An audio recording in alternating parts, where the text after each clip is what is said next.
को आप कह सकते हैं कि मैं एक्सपर्ट तो नहीं हूं इस फील्ड में, लेकिन मैं एक इन्वेस्टर हूं, मैं खुद एक्टिव इन्वेस्टर हूं, तो मैं अपने जो थॉट्स हैं वो आप लोगों के साथ में बीच बीच में शेयर करता रहूंगा। सर स्टार्टिंग पॉइंट क्या हो इन्वेस्टिंग का? जैसे मैं 5 साल से अर्न कर रही हूँ, कभी भी मैं कहीं इन्वेस्ट करती हूँ, I ask for opinion of people, या फिर कुछ वेबसाइट्स हैं जाके रैंक्स देख रहे होते हो किस में क्या करना है, पर वो सेटिस्फेक्शन नहीं होती बिकॉज लाइक मैं डेली ट्रैक नहीं करना चाहती और वही एक बार डाल के and I look after years. So starting point क्या हो मेरे जैसे इंसान के लिए, मतलब इन्वेस्टिंग का? सो मैम स्टार्ट जब करते हैं तो मैंने जो देखा है लोगों में कि अगर कोई डॉक्टर है बाय प्रोफेशन तो वो ना फार्मा छोड़ के सब में इन्वेस्ट करेगा। कोई अगर आईटी इंजीनियर है तो वो आईटी कंपनी छोड़ के सब में इन्वेस्ट करेगा। इसके पीछे का रीजन क्या है कि हमको ना उस इंडस्ट्री का वर्स्ट पता होता है। हमको पता होता है बाहर से बड़ी अच्छी कंपनी लग रही है, अंदर से मेरे को पता है उसमें क्या होता है। जहां भी हम काम करते हैं हमको ये पता होता है, और ना उस चक्कर में एक बायसनेस आ जाता है, फेमिलियरिटी बायस, कि मैं इसको जानता हूं, मेरे को इसमें क्या गंदा है क्या अच्छा है पता है, तो मैं वहां इन्वेस्ट कर लेता हूं जहां का मेरे को कुछ नहीं पता है, वहां सब अच्छा अच्छा लग रहा है। लेकिन हम ये भूल जाते हैं जब हम जॉब पे नहीं आए थे तो हमको ये कंपनी में भी सब परफेक्ट लगता था, अंदर से पता चला कि गड़बड़ है। तो हम कई बार दूसरी इंडस्ट्रीज के प्रति जो हमारा नेग्लिजेंस है उससे मान लेते हैं कि वो इंडस्ट्रियों में हमारी इंडस्ट्री से वो इंडस्ट्री अच्छी है। तो whenever you are starting, anyone who starting, stick to 2 industries, एक जो आपका प्रोफेशन है, दूसरा जो आप एज अ कंज्यूमर यूज करते हो। इन्वेस्टिंग को कई बार बहुत कॉम्प्लेक्स किया जाता है because that's how intermediaries earn, that's how everyone around you will earn, कि it's complex, so you need software, you need guides, you need courses, you need advisors, and the entire industry runs on it. But ultimately it's being a partner in what you consume. तो if your aim is कि मेरे को मेरी savings को FD से ज्यादा return दिलाना है, then म्यूचुअल फंड्स बेटर है। एक सेफ सा मल्टी कैप, फ्लेक्सी कैप, या अगर बहुत सेफ जाना है तो एक इंडेक्स फंड ले सकते हैं। तो फ्लेक्सी कैप या इंडेक्स फंड, मैं आपकी जगह होता और अगर मेरे को सीखने में इंटरेस्ट नहीं है, क्योंकि ये है ना वो जो घंटे आपने स्टॉक्स पिक करने में लगाए उससे आप अपनी फील्ड में कोई अगर स्किल एनहांसमेंट कोर्स कर लेते तो शायद आपका रिटर्न और ज्यादा हो जाता।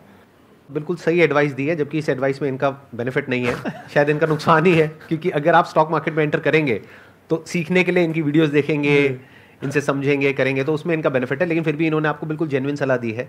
अगर मैं आपकी जगह होऊंगा तो मैं क्या करूंगा, अगर आप 10,000 रुपये महीने का सेव कर रहे हैं तो मैं इंडेक्स फंड में इन्वेस्ट करूंगा।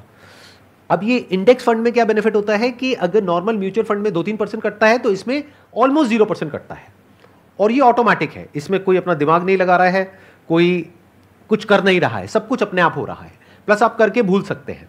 एक ना सर जनरल प्रिंसिपल मैं फॉलो करता हूं कि स्टॉक्स में भी जो सबसे बोरिंग लग रहा है वो बेस्ट है, इन्वेस्टमेंट इंस्ट्रूमेंट्स में भी जो सबसे बोरिंग लग रहा है, इंडेक्स फंड से बोरिंग कुछ भी नहीं है। आपको जीरो थ्रिल मिलने वाला है, वो एफडी जैसा है, रोज देखा सेंसेक्स इतना है उतना आपका इंडेक्स होगा, और 100% आपने अपनी गारंटी ले ली कि आप मार्केट को आउट परफॉर्म नहीं करोगे। ये इतना बोरिंग है। हम स्टॉक मार्केट में आते ही मार्केट को लोगों को आउट परफॉर्म करने हैं। यहां आपने कॉन्ट्रैक्ट साइन कर लिया कि जो मार्केट का एवरेज रिटर्न है वो मेरा रिटर्न है, तो इट्स वेरी बोरिंग। लेकिन हमेशा ये ध्यान रखिएगा फाइनेंशियल इंस्ट्रूमेंट्स में most boring is the best. Insurance, कितना भी आपको बोला जाए कि मनी बैक, प्रीमियम बैक, ये बैक, सिंपल टर्म प्लान जिसमें हर साल आपको 10,000 रुपए देने हैं, आपको 1 करोड़ का insurance, it's the best insurance.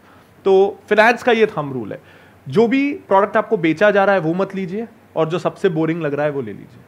Excellent point, let's give a big hand for him. ये इन्होंने बहुत बड़ी बात बोली है, अगर आपने ध्यान से सुनी है, समझी है। आप में से कितने लोग एक्टिवली म्यूचुअल फंड्स में और इधर उधर इन्वेस्ट करते हैं? बहुत कम। बाकी जो नहीं करते हैं वो एक बार हाथ ऊपर करिए। तो आप अपना पैसा कहां रखते हैं? सेविंग्स अकाउंट में?